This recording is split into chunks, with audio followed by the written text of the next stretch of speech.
Okay, we're going to settle in with the word for a little while. And I like thinking of it like that. I mean, just to settle in, think of yourself as sitting in a big cozy chair. I know you're not.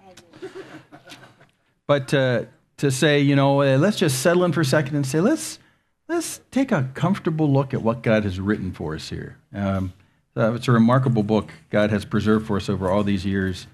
And Paul, when he was writing to Timothy, by the way, we're in Genesis 24 if you're flipping with me. I'm just unconsciously finding it here. But when Paul was writing to Timothy, he said, all Scripture is inspired by God, literally breathed into. And all Scripture is inspired by God, and it's profitable for teaching and for reproof and for correction and for training in righteousness, that the man of God, the man or woman of God would be adequate, which means totally sufficient, adequate, equipped for every good work. So he's actually talking about the Old Testament when he says that. Paul's saying that. So there's something about this that changes us, makes us adequate for every good work. And or gosh, the passage you read today, Bob, brings me to my knees. That 2 Corinthians passage, 2 Corinthians 4. He's writing to the people in Corinth, and he says that for God, who said, light will shine out of darkness, said, "Let there be light." This God who said, "Light shall shine out of the darkness," is the one who has shone in our hearts and given us the light of the knowledge of the glory of God in the face of Christ. And we have this treasure in jars of clay, earthen vessels. That's the treasure we have. So anyway, we're not going to study that. We're going to you got to go back to Genesis 24. Okay, we are in the largest chapter in Genesis. There's 50 chapters in Genesis. We're going to look at the biggest one and cover the entire thing. It's all of 67 verses. The whole thing? We have to do a whole chapter in Genesis today? It's bigger than the entire book of Titus, which has how many verses? 67. 46. Come on, you guys. I love you. This is great. Well, this, by the way, too, we're going to look at one of the probably the second most famous love story in the entire Bible. The number one, now this is Jim's opinion, but the number one story is probably Ruth, the story of Ruth. We should go look at that someday. I cry every time I read Ruth. It's as much a love story about Ruth as it is God for the family that's involved. It's just an extraordinary story. But probably the second most famous love story is the one we're going to look at today in Genesis 24. And you'll think when you're going through it, this is a love story? Where's the romance and all that kind of stuff? Well, again, it's as much about the love of God for us as it is Isaac and Rebekah. So we're going to look at that today.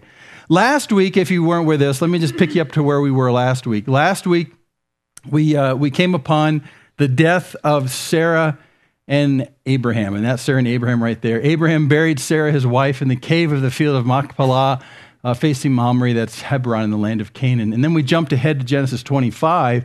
Abraham breathed his last and died a ripe old age, an old man and satisfied with life. And we contrasted the fact that he was satisfied with life when he died, even though the writer of Hebrews says that Abraham didn't quite get to the promise that he had been promised, this city has foundations, whose architect and builder is God. And yet he was satisfied with what he had with God. And more of that promise comes after death. So we talked about that. So we put kind of Abraham and Sarah behind us to pick up Isaac. But today we're going to do a flashback. What? Yeah, we're going to bring Abraham back just for a tiny bit today. And in this flashback, we're going to go to Genesis 24. See, Sarah has died at this point, at the beginning of 24. Abraham is really, really old, like close to dying. Also, the promise still remains that God had promised to Abraham. And he says it here in Genesis 21, through Isaac, your descendants shall be named. And this is the promise. We talk about this all the time. This is the promise that it starts with Abraham, works his way through his descendants, through Isaac and Jacob, through the nation of Israel, and then eventually to Christ, to Jesus himself, and then through Jesus to us. And that's how the nations, all the nations of the world will be blessed through Abraham's faith. So this promise, this capital P promise, starts with Abraham, worked its way through Christ and to us and into the whole world. It's actually the promise of salvation. It's life with God. Starts way back in Genesis 11 with Abraham. So that's what we're following, is the line of this promise. Well, So we have a problem. Sarah's died. Abraham's going to die pretty soon. Isaac is the descendant he's going to be named through. If there's going to be descendants through Isaac, we're missing somebody. Are we missing? Daughters of Ishmael. No, we've already written them off. So they're gone. So yeah, we need a wife for Isaac. So I stole a line from the end of Shakespeare's Much Ado About Nothing. It goes something like, Prince, thou art sad. Get thee a wife. Get thee a wife. So we're going to get a wife for Isaac today. That's what we're going to do, is get him a wife. Now, here's the problem, and let me set up the problem for a second. This is as much a miraculous answer to the problem as anything that's ever occurred before. I mean, it started out with Isaac's birth as being an incredible miracle. After all, Sarah is very old. She's 90 when he's born. How many 90-year-olds do you know that have babies? So that's a tremendous problem. That's a tremendous problem. Their bodies are all used up, and God says, but this one will come. And Isaac comes, it's a miracle. I mean, clearly it's a miracle that Isaac is around. Now you have another problem. Isaac's got to have a wife, and he can't just find a wife from the Canaanites there. It's very specific, and Abraham understands that he's got to find a wife back from the country he came from, sort of from his family in that sense. So how do you, when you're 500 miles removed from where your family is, how do you find a wife? Especially since Isaac, like his father Abraham, is going to live in the deserts in Palestine like a nomad and rather than a civilized person. How are you supposed to attract a wife to come and join Isaac in the middle of that? Forget it. But God can do amazing things. You say that over and over again as we go, okay? God can do amazing things. There we go. Okay, so we're going to see these amazing things today. So this is as very much a miracle as anything. So we start beginning of Genesis 24, verse 1. We'll see how this is fixed. Now, Abraham was old, advanced in age. By the way, that phrase, old, advanced in age, means he was, it's really old. And the Lord had blessed Abraham in every way. Abraham said to his servant, the oldest in his household, who had charge of all that he owned, he said this to him. He said, listen, please place your hand under my thigh. We'll talk about that in a second. Place your hand under my thigh, and I will make you swear by the Lord, the God of heaven and the God of earth, that you shall not take a wife for my son from the daughters of the Canaanites. That's the land they live in, among whom I live. But you will go to my country and to my relatives and take a wife for my son Isaac. So he gives the job to his most trusted servant in the household. And the trusted servant in the household is always the one who carries the will of the one who owns the household. So here's the deal. He says, I want you to go find a wife for my son. Can't be from the Canaanites, which is where we live. It's got to be back from where my family is, back in the Fertile Crescent, the Mesopotamian area. It's got to be from over there. And you need to do this. You need to make a vow that you'll do this. And you'll make that vow by placing your hand under my thigh. Awkward. Yeah, well, that's, okay, you're saying that must mean something. Well, that was, actually, it's literally, to get not too delicate, it's really under his genitals. And it's a figurative way of saying that your progeny, your descendants are going to come after you, are in my hands now. Okay, I told you it was delicate. We'll just leave it right there. It's a Middle Eastern thing, and we don't do it anymore. But it's his way of saying, your descendants are in my hands. That's still kind of icky. And I'll take care of this. I'll find a wife for your son Isaac, and we'll do it this way. And it won't be from the Canaanites. It'll be from your family, who are still way back, 500 miles away back in the Mesopotamian area. Will you do this? And so he says he'll do this. Now, the servant has some good practical problems. The servant said to him, well, suppose the woman's not willing to follow me to this land. I mean, I'll tell you what, should I take your son back to the land from where you came? That is, maybe I won't be compelling enough, but if we bring Isaac, strapping young Isaac, maybe, he'll have some charisma, and then she'll come with you, right? I'll take your son over there, and we'll do that. Abraham says, no way. Verse 6, Abraham says, beware that you do not take my son back there. Why do you think he said that, by the way? He doesn't explain it. Don't take my son. Don't take my son back there where my family lives. You might want to stay. And the promise is God's giving you this land. He goes back to the family, the cousins and stuff like that. Mesopotamia, he'll fall back in love with that. And the promise is going to be geographically here. Don't take him back. No, don't take him back. So he's putting roadblocks in the way of the servant. The servant doesn't even have a picture of the young strapping Isaac, that he can go in this place and say, here's a good-looking young man. Any gals want to marry this guy? Or bring him with you? You have nothing. Absolutely nothing. So how are you supposed to do this? Well, Abraham's very specific, verse 7. The Lord, the God of heaven, who took me from my father's house and from the land of my birth, see, that's the place he's going towards, and who spoke to me and who swore to me, saying, to your descendants I will give this land. He will send his angel before you, and you'll take a wife for my son from there. So, okay, so you are kind of hamstrung. You can't take Isaac with you, so he can't go out there and be, the eligible bachelor kind of guy. But the God who brought me here and whose promises are here also will give you supernatural help in doing this with an angel. Cool. So this is going to work out. So the servant has to understand the ground rules. You got to go up there to the Mesopotamian area. Don't take Isaac. He might actually be tempted to stay there. We don't want that to happen. God brought me to this land, and God somehow needs to bring a woman to be a wife to Isaac, to be in this land. I know it sounds impossible. What woman in the world would go for this kind of a deal?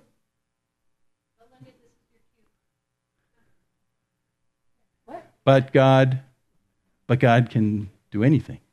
Yeah, that's what you're supposed to say. Yeah, that's your cue. Okay. That's it, your cue. But God can do anything. And so, yeah, you were caught up in the romance of the story. I know, I was too for saying. But God can do anything, and he'll actually will provide angelic support. This will happen. So you're not going by yourself, Mr. Servant. God will get this done. I know it seems impossible. And it really is. Socially speaking, it's kind of impossible. And Abraham goes on, but if the woman is not willing to follow you, then you'll be free from this, my oath. Only do not take my son back there. And there's an interesting twist right here. You would think if God's going to send an angel to go with the servant, that somehow this angel would strongly compel the woman to come. But Abraham says right here, we can put all that together. But if she decides not to come, in her choice, LDS terms, her agency, her choice, if she doesn't want to come, well, you're off the hook, Mr. Servant. You've done everything you should do. But you know what? Here's the dicey part. Well, you get to choose. She'll get to choose. But if you do all these things, he says, Abraham says, if you do all these things and she still doesn't want to come, well, you're off the hook. But just do these things and let's see how this plays out, is what he's saying. But don't take my son back there. You need to go in our place.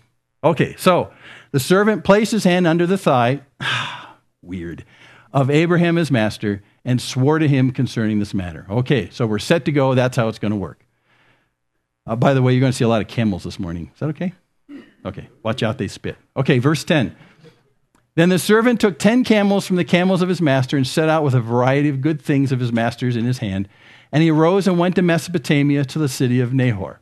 Now, we don't exactly know where Nahor is, but Nahor is one of the sons of Terah. Abraham was the son of Terah. We know that they sort of moved away from Ur, which is down at the mouth of the Persian Gulf down there, and they moved up to the upper altitudes, at the top end of the sources of the Mesopotamian area. Somewhere up there, pretty sure. We know Haran's up there. That was one of the other sons. So it's somewhere up in that upper area. By the way, when they call the Mesopotamia the Fertile Crescent, you know why they call it the Fertile Crescent? It starts down there on the lower right, down the Persian Gulf, and it makes this nice green crescent where the rivers go up to the mountains like that, up into lower Turkey, and then down the Mediterranean coast where Israel is. That's the Fertile Crescent, technically speaking. So it's a lush area. So they go up there. It's about 500 miles, 10 camels, and they're looking for a woman. Another camel. Okay, verse 11. So he made the camels kneel down outside the city by the well of water at evening time, the time when women go out to draw water. This is good. This is like a beauty pageant of sorts.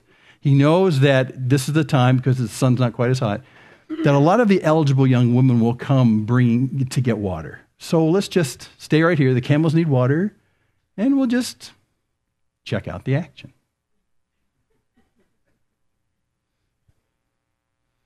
So he said, O Lord, the God of my master Abraham, please grant me success today and show loving kindness to my master Abraham. Behold, I'm standing by the spring, and the daughters of the men of the city are coming out to draw water. Now, may it be that the girl to whom I say, please let down your jar so that I may drink, and who answers, drink, and I will water your camels also. May she be the one whom you have appointed for your servant Isaac. And by this I'll know that you have shown loving kindness to my master. Okay, see how the deal works here? See? It's a good plan, and it's highly specific. So he says, okay, I'll camp right here, and one of these wonderful, hospitable young ladies who notices my need, if I ask for water, she'll say, yeah, sure, I'll draw some water for you. But without me asking, if she goes beyond that, sees my 10 camels and says, I'll water your camels too, she'll be the one. You're something else, What's that? You're something else. I'm something else. That's because God can do anything. Okay. Yeah. So here's the deal. I think it's a wonderfully practical kind of thing. The servant understands that God's with him. Abraham said the angel would be with him. So he knows that he's not alone in this endeavor. He needs some way to have God, in a sense, telegraph to him who the woman is. And he uses something that's very unlikely to happen. Do you know how much, after that long a trip, how much camels will drink? Roughly 25 gallons a camel. We have 10 camels. She's got a jar that can maybe draw 2 gallons tops. How many times is she going to have to draw to do all the camels? So it's very unlikely that these young women who are coming out, who are drawing water for their households, will say, let's see, you got some camels here, 1, 2, 3, 4, 5, 6, 7, 8, 9, 10, 25 gallons per hour. I'll water all your camels. Who's going to do that? Except someone who is extraordinarily hospitable. And we get back, this hospitable thing comes back over and over again, because Abraham is known for his hospitality. Remember the 3 strangers who came? His hospitality. And hospitality is just a simple way of saying, what I have, I want to enrich you with. It's really a very Christian value. It's a very godly value. What I have, I want to give to you. Even if it's cost me, I want to give to you. So she's actually exhibiting a trait that's very godlike, very Abraham-like. I'll water all your camels. 10 camels times 25 gallons is 250 gallons. At about 2 gallons a pull, we're talking about 125 pulls of the well. She's going to be there a long time. So this is the deal. And it's very specific. Now, does God honor these very specific kind of ways to telegraph his will? Well, let's find out and see how it works. There she is, and all the other women in the city. 15, well, before he had finished speaking, behold, Rebekah, who was born to Bethuel, and the son of Milcah, the wife of Abraham's brother Nahor, came out with a jar on her shoulder. So I have to apologize for the picture. It should be on her shoulder. It's on her head. I like this picture because it looks a little like my daughter named Rebecca too, but we're not going to go there. So before he had finished speaking, he's praying this prayer. God, if she gives me water and she also offers to water my camels, she'll be the one. And there's Rebecca. All of a sudden, boom, she's right there. The girl was very beautiful, a virgin, and no man had had relations with her. And she went down to the spring and filled her jar and then came up again. 17, then the servant ran to meet her and said, please, let me drink a little water from your jar. Can you feel the anticipation? She said, drink, my Lord.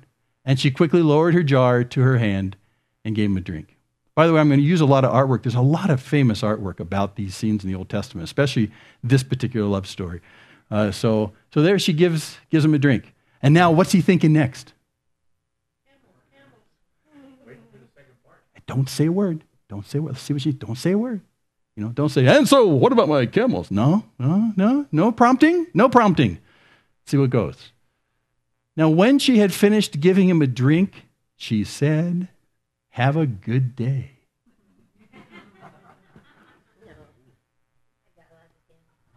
I will draw also for your camels until they have finished drinking. Doesn't that make the hair go up on the back of your arms? I'm going, this is really exciting.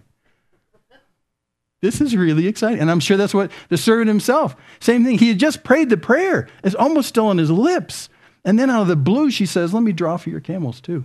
I'm sure he's just kind of, wow. But that would be enough for me to say she's the one. But you never know if she's going to follow through. There's partially this issue. Will she really do this, or will she just take the end of a couple of things and say, here, drink this camel, and they all get a tablespoon? Let's see who her offer goes. And so sure enough, there is a little bit of watching. So she quickly emptied her jar into the trough and ran back to the well to draw, and she drew for all his camels. She did this. Meanwhile, the man was gazing at her in silence to know whether the Lord had made his journey successful or not. He's just watching to see, is she really going to do this? Is she really going to water the camels until they're finished drinking? Not just give a little water, but when the camel says, that's enough for me, and you just do all that. She does the whole thing. He's sitting there the whole time, amazed, just amazed, wondering, is this the woman, which means, is my journey a success? Have I found the woman? Maybe she's the one. Now, God may have identified who she is from this, for him, but there's still a lot of hurdles. I mean, she's someone's daughter. She's from someone's family. There's a lot of issues that are going to be pretty touchy right now. She's a young woman who's in a family that's here in Nahor, and so how do you extricate her from the family? How do you sell her on the idea of going out and living in a tent in the middle of nowhere? I mean, with a guy getting married to a guy she's never seen before. So practically speaking, although the servant knows who the woman is, God has made that very clear. Wow, we still got a lot of stuff to work out. But he understands the God of Abraham. And he understands that with the God of Abraham, God can do anything. Exactly. So here we go. Let's see how that works out. So he's got her ID'd at least. Well, when the camels had finished drinking, the man took a gold ring weighing a half shekel and 2 bracelets for her wrists weighing 10 shekels in gold and said, this is actually a photograph. No, it's not a photograph. But they are very ancient bracelets. It's kind of the same period. These are about 2000 BC. And anyway, he takes those out, gives them to her, places on them, and he says, whose daughter are you? Please tell me, is there room for us to lodge in your father's house? So he realizes that we still have a family issue. Let's do it this way. Let's ask if we can stay there. Because hospitality is something that she shows. Maybe her household will be hospitable. And I've given you these gifts. She's not sure exactly what that means, but there's something going down. So let's go to your father's house. She says, I'm the daughter of Bethuel, the son of Milcah, whom she bore to Nahor. And at that point, the servant recognizes these names. Ping! Nahor. It's a brother.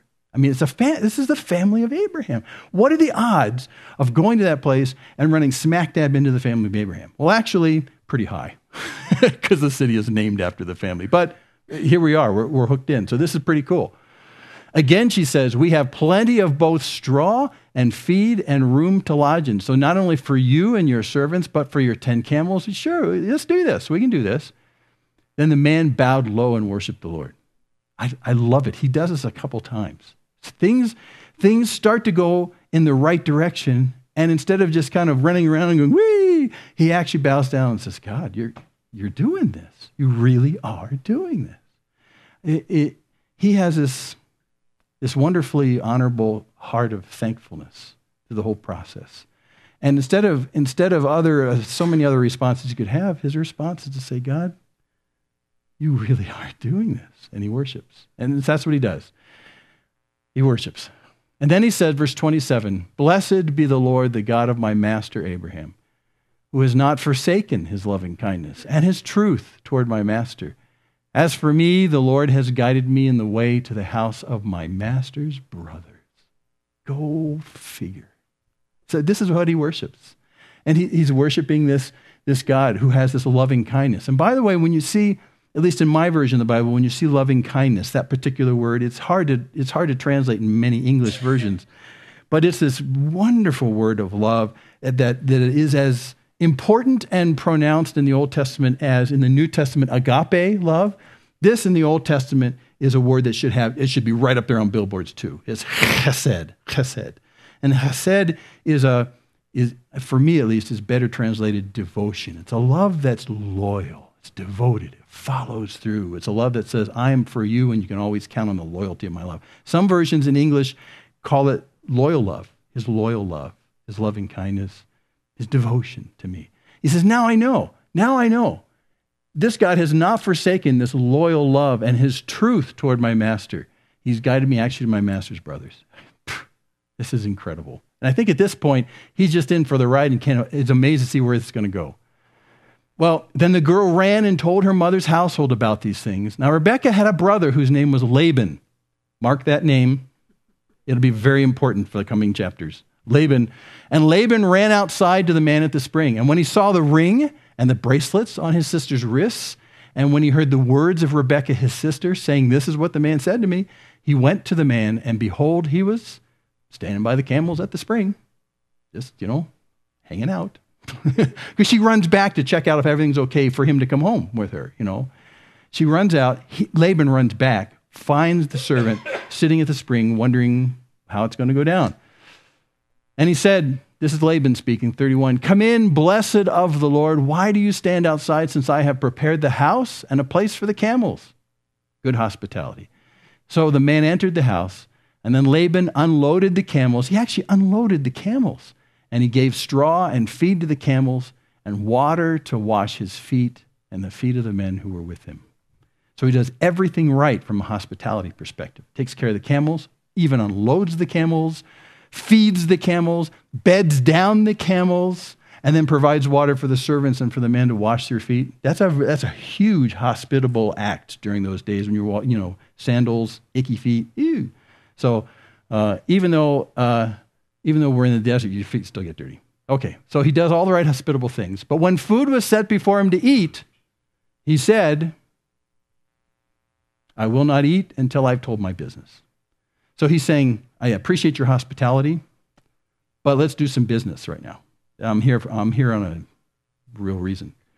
So he puts that aside for a second. He says, "Here's the deal."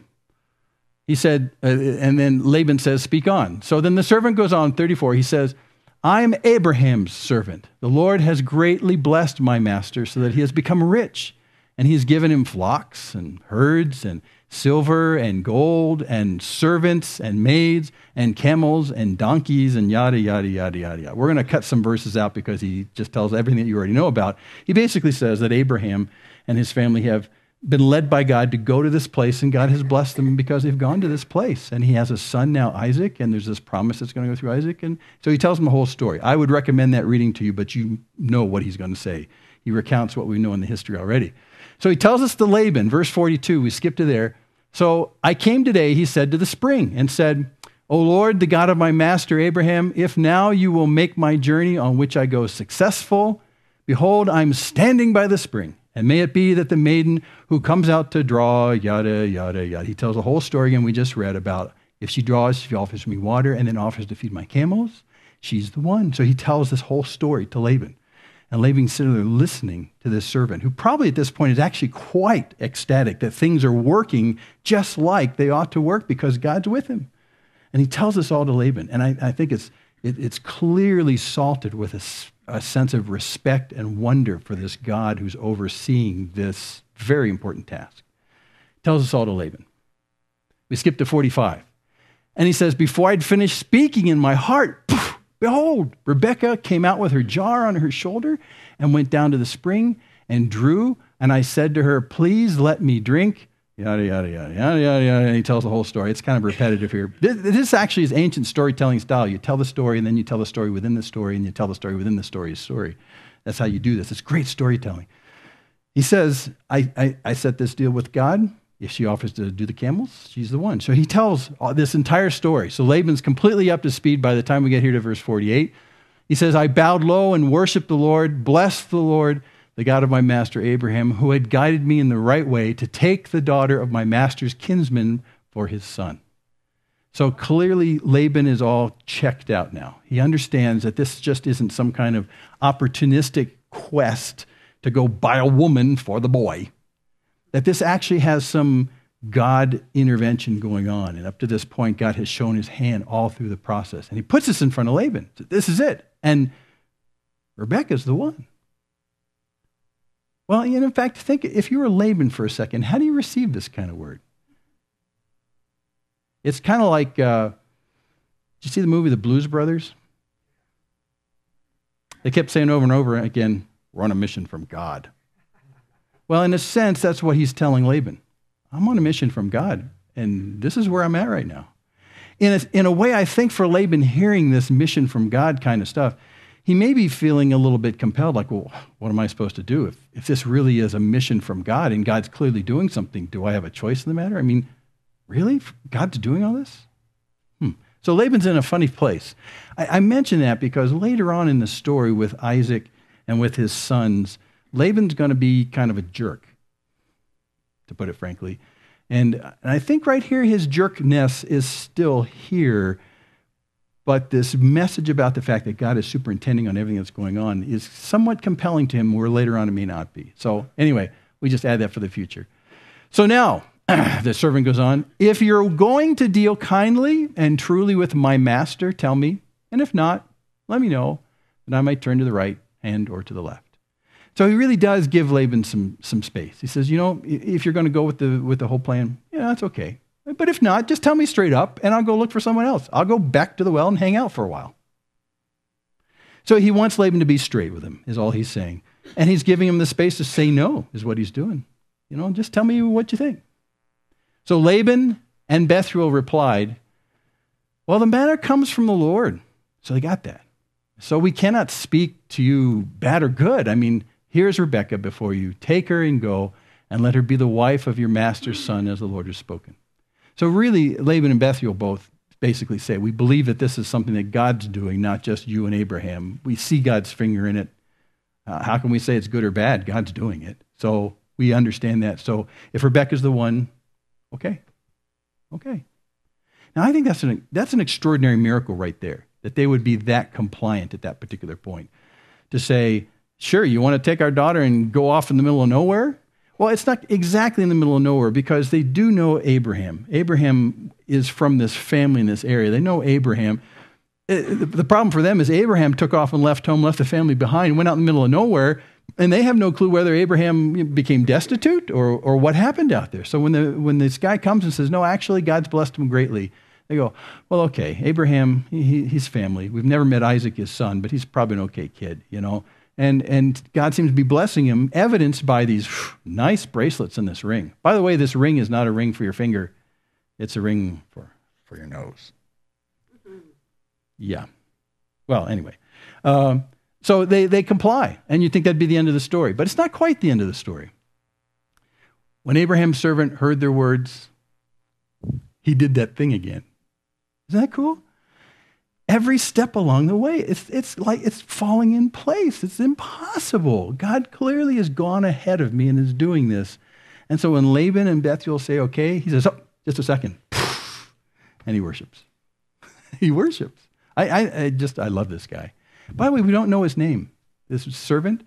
But do you remember back earlier in Genesis when Abraham was losing his patience about having a baby that threw him the descendants of growth? And Abraham offered, well, take my servant here, and we'll make him, I guess he's the inheritor.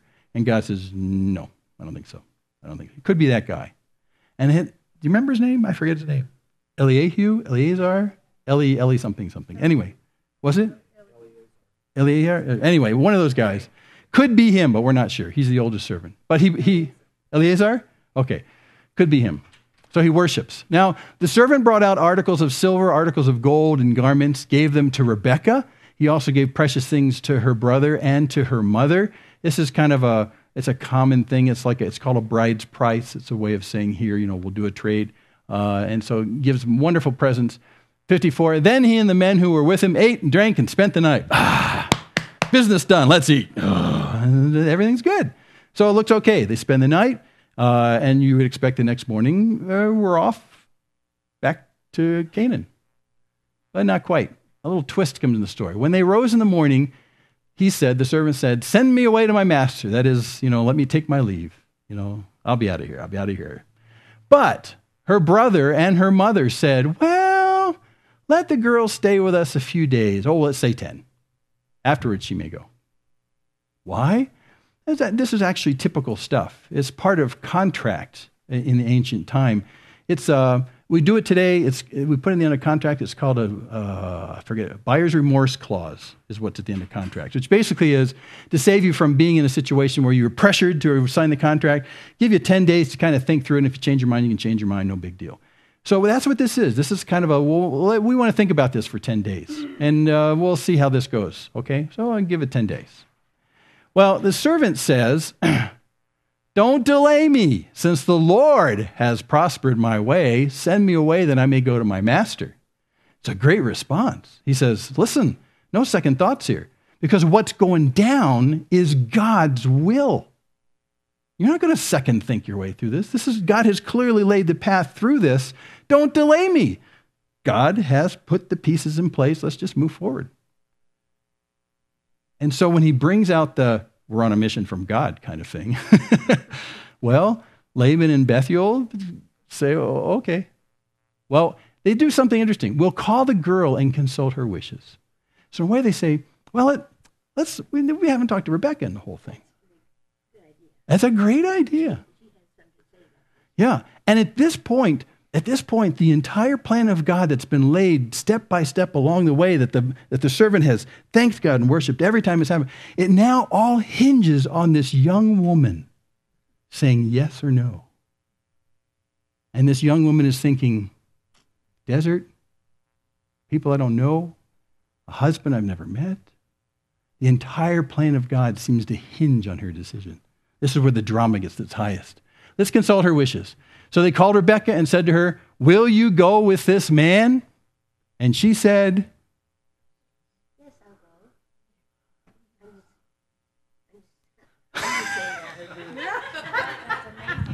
go. the three best words here in the entire story. I will go. Yeah, see, you got it right. Yeah, we'd have to rewrite the Bible if she hadn't said that. So you knew it was coming. No, I didn't know. You didn't know it was coming? Well, I didn't either. When I read this, I thought, yeah, I don't know. If it was one of my daughters who'd gotten an offer like this, she'd say, okay, I over the night I made a pro-con list, cost-benefit analysis. And I decided that I need to put on the left side of the page what's bad about this idea, on the right side of the page what's good about this idea. And I'll make a list, bad side, don't know this guy, don't even know his name yet, don't know where they live, don't know if this is going to be a happy life, don't know if he's a tyrant, The good side, well, they seem to be family, but, family, So, you're making this list. That's what I would say. I would ask for more information. I'd say, come on, can I go with you and just look at him? Can he come over here and visit? I mean, can we date for a while? And is this a one-way trip? I mean, if I leave here where I live in Nahor and I go with you, will I ever come back to Nahor? Will I ever see my family again? I mean, is this a one-way trip? What's life going to be like after this? And she says one of the most remarkable things I've ever seen in the Bible. She takes all those young woman's aspirations and fears and expectations, and she says, I'll go. That doesn't make any sense. Except with God, God can do anything. And I think he very clearly worked in her heart and assured her and said, I know what you want out of life, Rebecca. I know seems like the craziest thing you've ever heard of, but you know what? I'm in this. I'm in this. You can put all your fears with me. Just tell me you'll go. I'll go. And I think for the family, for Laban and for her mother Bethuel, I think they looked at that and went, what? I think they were thinking that if we let Rebecca make a choice, she'll say, can you give me a few days to think about it? And the family goes, see, 10 days. What do you think? See? But she doesn't. She says, let's go. I think they're shocked. I'm shocked. I read this and I'm shocked. I put my daughters in this, I go, no way. I'm shocked.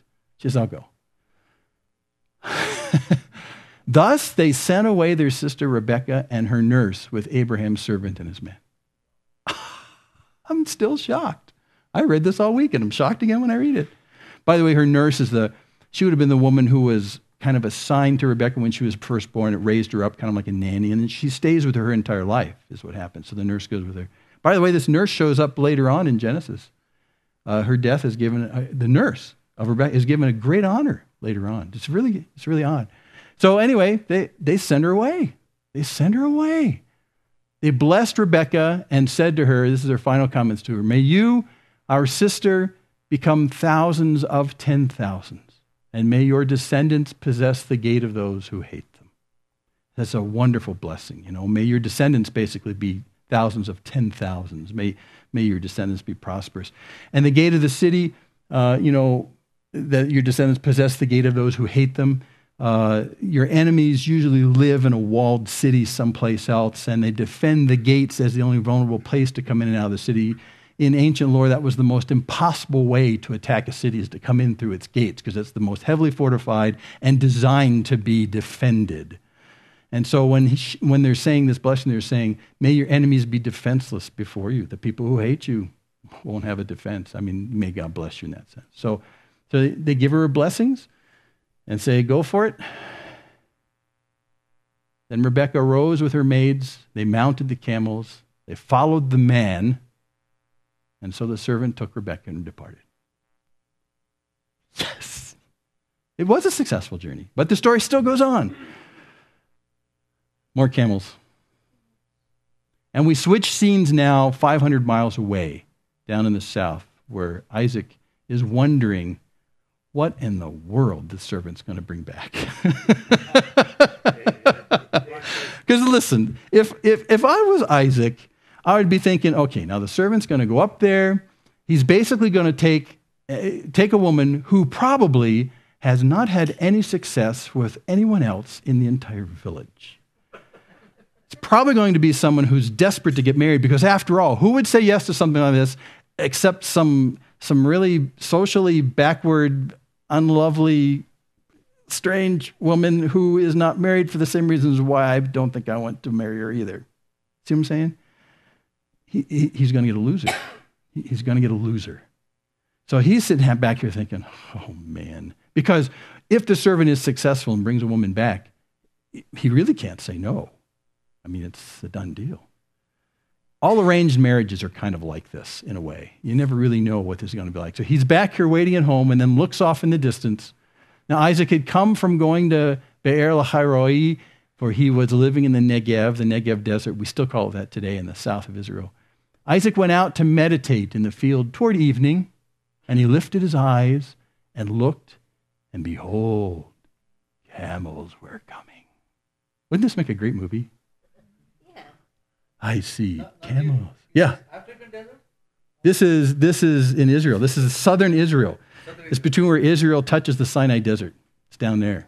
So he's out there just looking and waiting and meditating. I think most of his meditations are, God, don't screw this up. And then he sees camels. Then he sees camels. I just love the drama. Then he sees camels.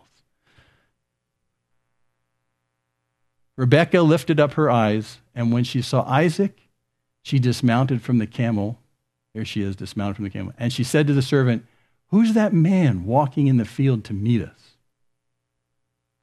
And the servant said, he's my master. Oh, okay, here's the magic moment. What my entire life is going to be set by what happens in the next few seconds. Am I going to be happy? Am I going to be sad? Is Isaac a jerk?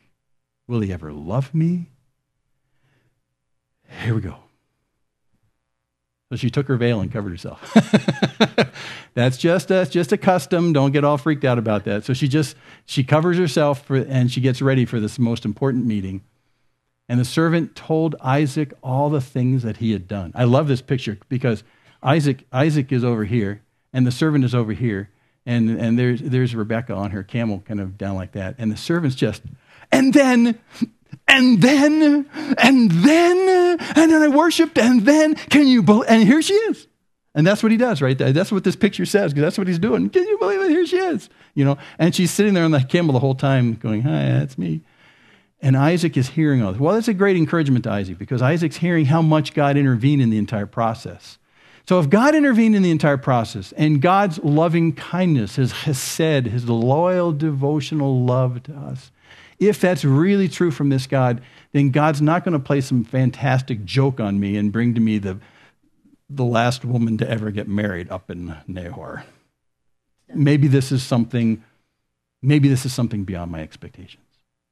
Maybe this is going to be okay. Because God's part of the picture, you see. And I think that's what this turban is selling all the way. God was there every step of the way. And I thought if she offers to water my camels, then she's the one. And she did. And he's telling all this. This just make a great movie. This just rolls in my head. So he's telling all this. And Isaac is encouraged. Then Isaac brought her into his mother Sarah's tent, and he took Rebekah, and she became his wife, and he loved her.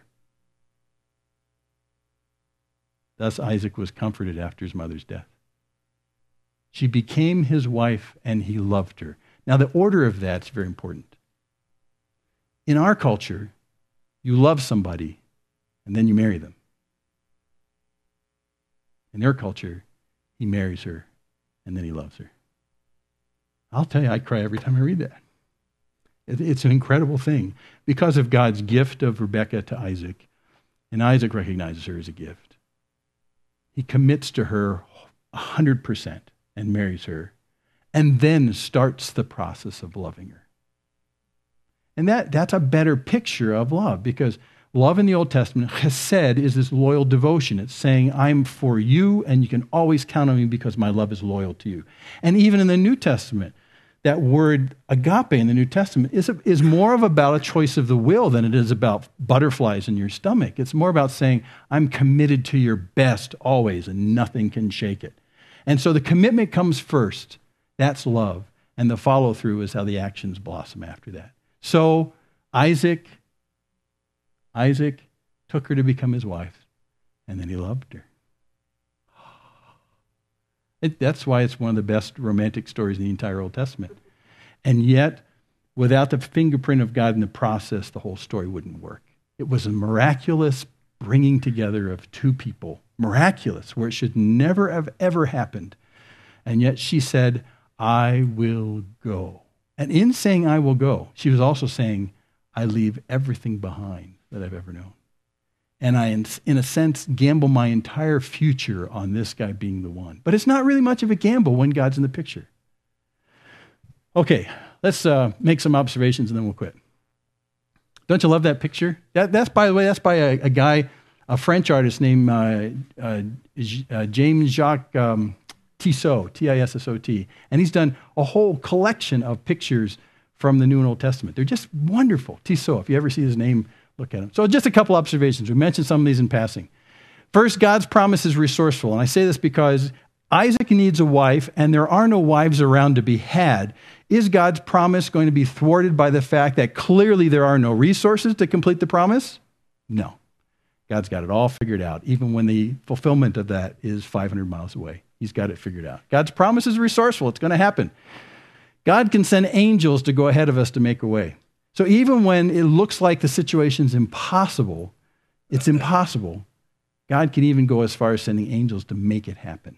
Now, we see this happen all through the Old Testament, and we see it happen through the New Testament and the early church. You get in a situation where you think, this is impossible. I have enough of a brain from God to look around and say, there are no resources. This will never happen. And God says, you don't even see the half of it. I'm the cattle on all those hills, you know.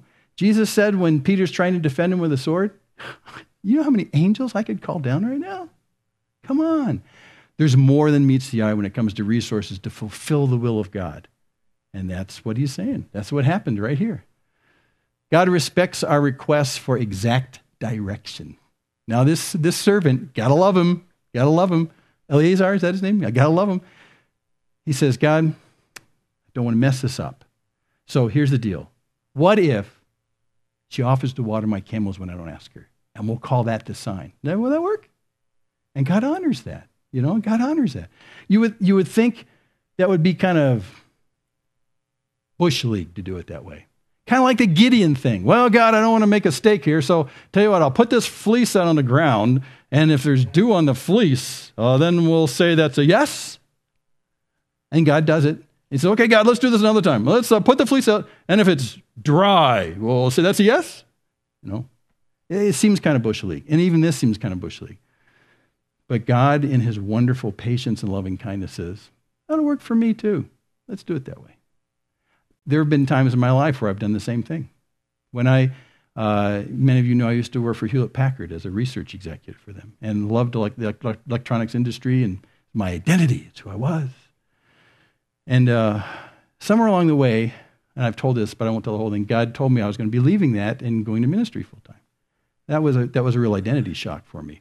So I did a fleece. I said, a Gideon fleece. I said, okay, God, here's the deal. I'm so busy at work right now. I have my finger in so many things, and I'm so useful to these people. There's never been a time in my entire 17, 18 years I've worked for this company that I've ever been idle. I've always had too much to do. I've been working weekends and nights, right? Yeah.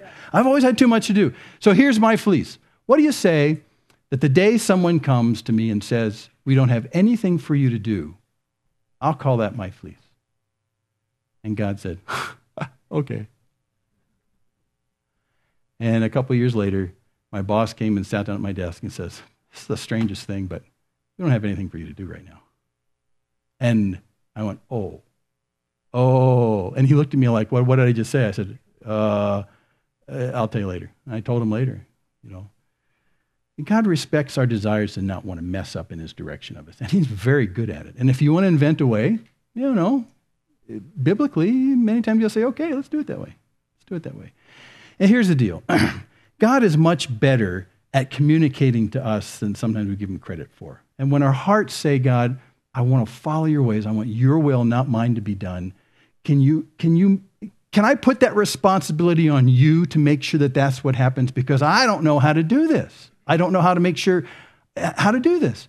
And when you take that responsibility and put it on God, say, God, just, you know where my heart's at. Just, can you make that happen? And then leave the rest of it in terms of mystery in some sense. He always does it. Yeah, he does do that. Even when you come up with little bush league things like, if she offers to water the camels, what do you say, God? That would be pretty cool, right? God says, yeah, it would be. We'll work with that. And he works with that. So God wants to give you exact direction, and he can do it even when it's about camels. God respects our choice to say yes or no. You see that? Abraham said to his servant, if you go and she decides to say no, well, you've done your part. What can I say? We're not going to force her. And then later on, the family says to Rebekah, do you want to go with this guy? And then the entire tension of the entire story builds at that point where she could say no and blow the whole thing. Did she really have a real choice to say no, to refuse? Or was she kind of like a divine robot from God and she didn't really have a choice? She really had a choice. She really had a choice. And in a way that I can't fully describe, throughout Christendom, throughout our entire history of God's dealing with man, somehow God always gets his way even when we're given our full choice to say no. How is that possible? I really don't know. But in this particular story, there she is in black and white, able to say no and bust the entire plan of God, but she doesn't. She just doesn't. I don't know. And, when we came to the Lord, God gave us a choice. Now, he knew from time eternal what choice we would make, but he gave us a choice, and we could just as easily say yes as no. And he wants us to have that choice. And we know that love, when love chooses to live for the best of another, that's a choice. Love is primarily a choice. So if God made us choiceless creatures, love could never exist. And we chose him, and he chose us freely. He's a great matchmaker. Isaac and Rebekah have their bumps down the road. We'll see some of them as it goes along, particularly when the boys are born. But, she was just perfect for him. And I know Isaac sitting back in the Negev desert worrying about what God was going to provide for a spouse, and Rebekah leaving her entire life behind to go to this spouse. Here's these two, well, we can't call them kids. I think Isaac at the time is 40 when this is going on. But God's good at this. He knows how to do this. When I had streams of youth coming in my presence a lot, and we talk about, there's a lot of concern about, who will I marry? Will I ever be happy with somebody? Who's the one special person? I'd say, well, there is someone God's picked out, and let's just pray that he reveals it to you, because he's a great matchmaker. The issue is you can go on Match.com or whatever your various different online techniques, which are kind of cool in some senses. But you can go on Match.com, and it's only as successful in that match to the degree to which the two people who are using the computer system know themselves well. And then maybe you can match up with somebody else. Problem is we don't know ourselves that well. We're honest about themselves. They know too much about themselves, and they're not telling the truth. So, but God is the one who looks past your outsides to your insides and knows you better than anybody else. So when God makes a match, it's good. He understands you both really well. And he does that. He does that with these two. Okay, finally, Rebekah is as much a child of the promise because she left all and trusted in God's intentions for her. Now that's exactly what Abraham did. He left all and followed God's promise, God's intentions for him. Rebekah, I think to a larger degree, is just like Abraham, her father-in-law, who left all behind, saying, I'll leave all that behind if I gain God. Gave those promises. She is a child of promise. Now, I use that phrase child of promise in parentheses because that's how Paul describes us later on. He says that's what we are. Now that we've given our lives to God through what Christ has done on our behalf, we are children of that same promise. And in that promise, we do two things. We leave behind everything, the old life, so that we can embrace new life with God. Even though it's a little scary up front. Question, so where exactly are we going if I leave everything behind? Is this a good swap? Can I make my pro-con analysis? And God says, all I can tell you is I'm going to be there. Do you want me or do you want that? So really the entire act of following God, of giving our life to Jesus, costs us everything. It costs us everything, our entire life prior to that point, where we say, at this point now, it's not my will, but it's your will. And in some sense, by faith, I know that that's a really good swap. That's a really good swap. Life with you, regardless of where it takes us. And I might be in a tent in the middle of Canaan territory till I die, and Rebekah is. But that's not the issue. She gets a front row seat on the unfolding of God's will in that family to a remarkable degree. Oh boy, that's a great swap. And I don't know if you've made that swap, but that's really what we talk about when we talk about finding this new life. That's why Jesus called it being born again, because you leave an old life behind and you're born to a new life that's different. It's like starting over is what it is. It's like starting over. So we are all children of promise, like Rebekah's child of promise. Abraham's a child of promise. And anyone who embraces the promise that started with Abraham, that worked through his son Isaac, then through Jacob, through the 12 tribes of Israel, again to the birth of Jesus, the Messiah, the promised one who died on our behalf, everyone who puts themselves into that promise leaves behind one life to embrace a life of promises from God, God's intention for us. And we're born again, starting all the way back in Abraham. So after today, Abraham and Sarah are dead, and we follow Isaac and Rebekah as the promise moves on.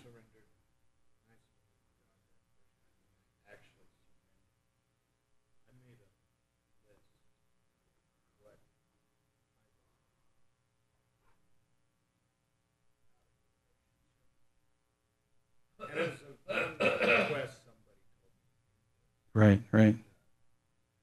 And then you put it away. You know, every year or so, every so many years, pull that list out. Look at what you got. Look at what you didn't. The surprising thing is, I hardly got anything that I want, that I thought that I wanted. That you thought that you wanted. Yeah. That's things that amen. Ever. Yeah. And that's God's wonderful intentions for us, is to surprise us with his loving intentions. And if we had left ourselves to saying, I know what I want and I want that more than anything else, I don't care what God has in mind, what a tremendous tragedy it would have been. What a tremendous tragedy. The apostles left. I mean, he goes up to the boats and says to the guys who are fixing their nets, follow me. And they don't even say where. They just say, follow me.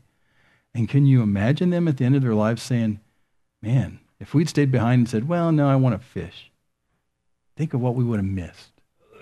Think what we would have missed in terms of knowing God himself. Because this God who said light will shine out of darkness is the one who shone in our hearts and gave us the light of the knowledge of the glory of God in the face of Christ. Everything else we wanted seems to be kind of worthless. Praise God. Well, let's pray. Father, what an astonishing story. And Lord, in that same romantic sense, we thank you that you paired us up with you. And that somewhere in the process, you asked us if we would go with you, and we said yes. And life has been full of surprises and has been full of delights to uncover piece by piece your chesed for us, your loyal devotional love to us. Lord, I pray that you would make more clear to us how this promise plays in our life. Lord, we know you're good to your promise. If your words can create universes, then your words of promise will happen. And up to this point, as we've walked with you, it's proven to be true. You are our greatest source of life, our greatest delight. But at the beginning, we weren't really too sure. But we trusted, and we walked, and we followed the one who gave his son on our behalf, that we might know you. And our hearts have been full ever since. Continue to instruct our hearts through your Spirit as we move through Genesis, and display your loving kindness to us as you do your loving kindness to these players in this time and place that was so long ago and yet seems so vibrant and alive and real and rings so true today. So thank you for all these things. You're a great blessing to us, and your word is astonishing. Thanks in Jesus' name. Amen.